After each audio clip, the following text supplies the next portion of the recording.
Bubur anget ing tengah joglo esuk kuwi mentari isih kemayu nanging semangat Buyati wis sumringah.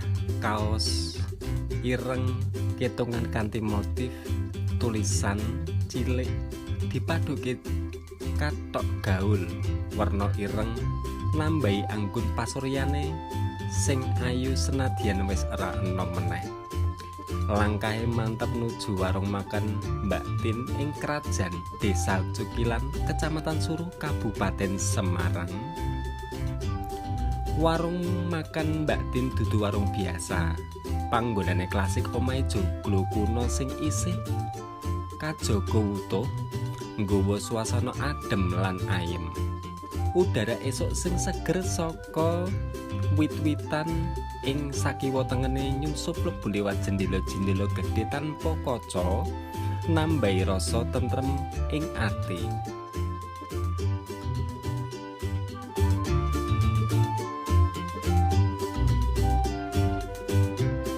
Kursi lan meja kayu jati sing wis lawas senadyan katon sederhana nanging menehi kesan anget lan akrab. Swara kemricik banyu saka kolam cilik ing pojok karasa keprungu swara sithik tembang Jawa dadi iringan sing pas kanggo miwiti dina. Buyati wis ora asing karo warung iki. Saben dina esuk yen ora ana acara mesti mampir mrene.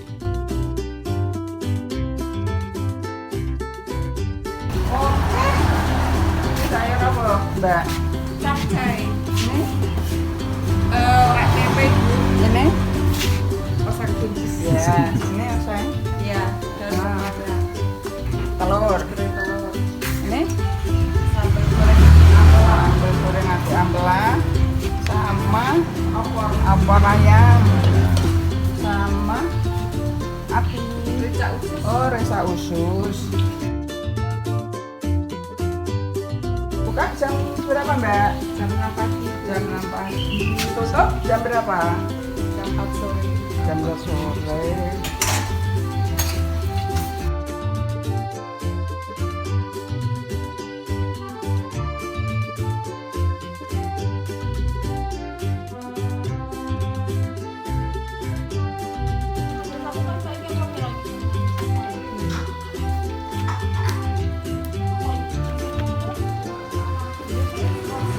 Jadikan dua jam 500 ya.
Aroma gurih lan pedes tipis nyebar ing udara nggawe weteng keroncongan.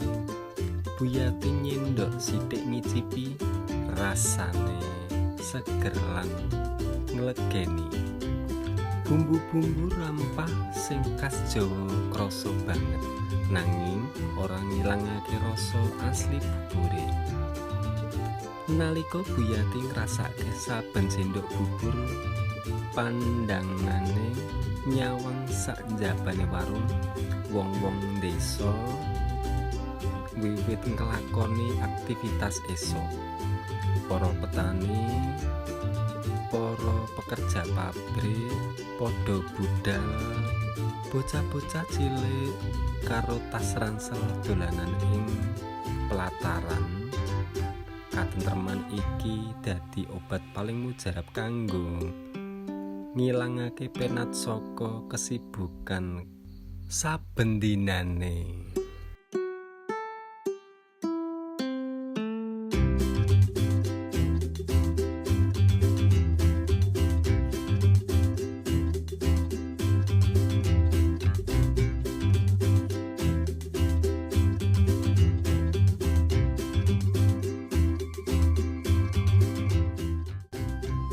Saking populere warung Mbak Tin, papan iki malah tau diliput ing channel YouTube Yaku Sang Petualang. Iku sing nambahi tenar warung iki.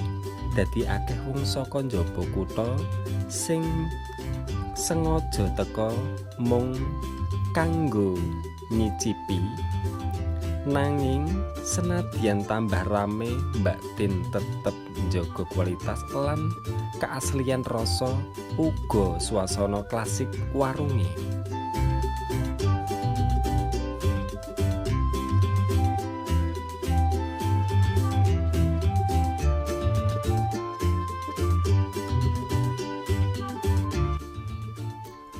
Bu Yati mesem dhewe, bubur anget iki ora mung panganan, iki minangka ritual esuk, minangka wayahe kanggo ngaso lan ngucap syukur, lan minangka pangeling yen ing tengah-tengah paceklik lan kesibukan urip isih ana panggonan sing bisa menehi ketenangan lan kehangatan jiwa.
Iya,